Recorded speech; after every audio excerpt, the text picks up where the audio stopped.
O trono de Deus nunca fica vazio. Ele não perde o controle de nada. Eu vi também ao Senhor assentado sobre um alto e sublime trono, e o seu séquito enchia o templo, e vi serafins por cima dele. Perceba, ele estava no alto e sublime trono, e o seu séquito enchia o templo. Se ele não tivesse visto a visão, ele não entenderia esta glória que está enchendo o templo. Às vezes nós precisamos se aproximar de Deus em dias de perda, para que a gente perceba um Deus que continua no controle e continua enchendo a nossa vida da presença dele. Todo o templo estava sendo cheio, estava transbordando da presença de Deus.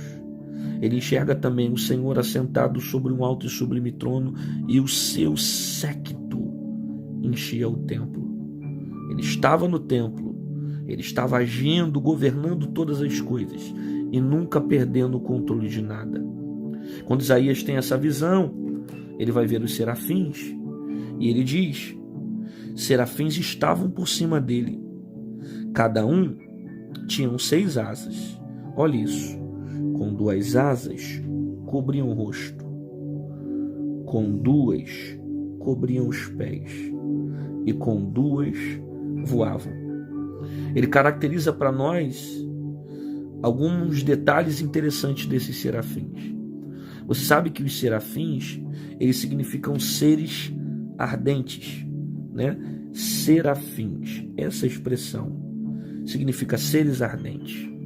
Ele vai enxergar serafins que estavam por cima dele, e cada um tinha 6 asas. Com 2 cobriam o rosto, com 2 cobriam os pés, e com 2 voavam. É interessante eles usarem asas para cobrirem o rosto, porque a afirmação de Isaías traz para nós a ideia que esses seres habitavam próximo da presença de Deus. E segundo a Bíblia, diz para nós que ninguém consegue ver a face de Deus e sobreviver. Todos que veem a face de Deus não têm condições, na verdade, nenhum homem suportaria a presença real de Deus enxergando a sua própria face. E você vai perceber que eles escondem o rosto. Primeiro, por uma questão de proteção.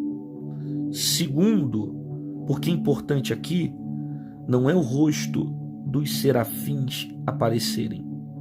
Importante aqui não é o semblante dos serafins aparecerem. O importante aqui não é o rosto dos serafins brilharem. O importante aqui é a glória de Deus se manifestando sobre a vida desses seres. É por isso que não precisa aparecer o rosto. É por isso que não precisa aparecer o nome. É por isso que não precisa aparecer o semblante. Por quê? Porque não sou eu que preciso brilhar. É a glória de Deus que se manifesta sobre mim. O importante é que Ele apareça e eu diminua, que Ele cresça e eu desapareça.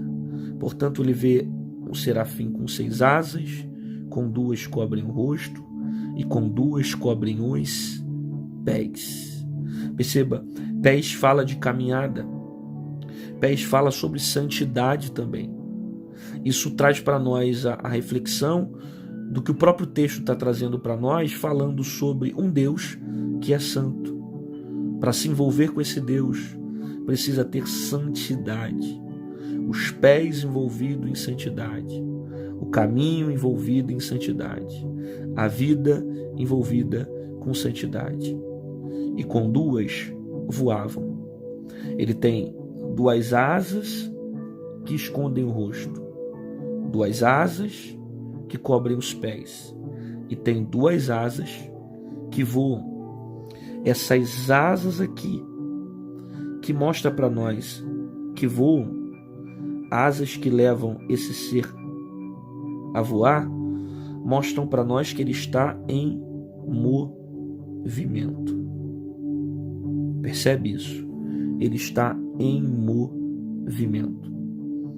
Enquanto a terra está um caos, porque perderam um rei importante e alguém que era de grande valia para a nação, Isaías vai ter uma visão.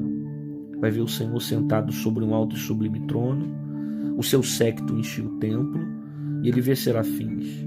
Com 2 asas cobrem o rosto, com 2 os pés. Ele percebe que esses anjos estavam voando. Enquanto a terra está parada porque perdeu o rei, os anjos, os serafins, estão em movimento. Porque o céu sempre está em movimento. Às vezes nós achamos que está tudo parado. Às vezes nós achamos que nada mais está funcionando, que nada mais está dando certo, que nada mais está fluindo, quando na verdade o céu está em movimento. Eu posso não ver, mas o céu está em movimento. Eu posso não sentir, mas o céu está em movimento. Eu posso de repente não compreender isso, mas o céu está em movimento. Eu posso de repente não sentir o que está acontecendo, mas o céu continua em movimento. O fato de eu não sentir o que está acontecendo não significa que não esteja acontecendo nada. Os céus estão em movimento. Estão movimentando ao meu favor. Você pode não ver nada, você pode não ter as respostas que você quer, você pode estar passando por lutas, por adversidades, por crises terríveis na sua vida, mas uma palavra eu tenho para te entregar nesse estudo bíblico, é que os céus estão em movimento. Você pode não perceber, mas o céu está em movimento. Deus está movimentando as coisas para que tudo venha entrar no lugar. Até mesmo diante da perda, até mesmo diante da morte, Deus nunca perde o controle. E Ele está em movimento, operando em toda a história para agir com milagre, para agir com experiência e marcar Isaías com um ministério profético e levantá-lo como profeta para essa geração. Deus te abençoe, Deus falou contigo, deixe seu like no vídeo, se inscreve no canal, ativa o sininho, compartilha com alguém que precisa ouvir essa palavra. Fica na paz.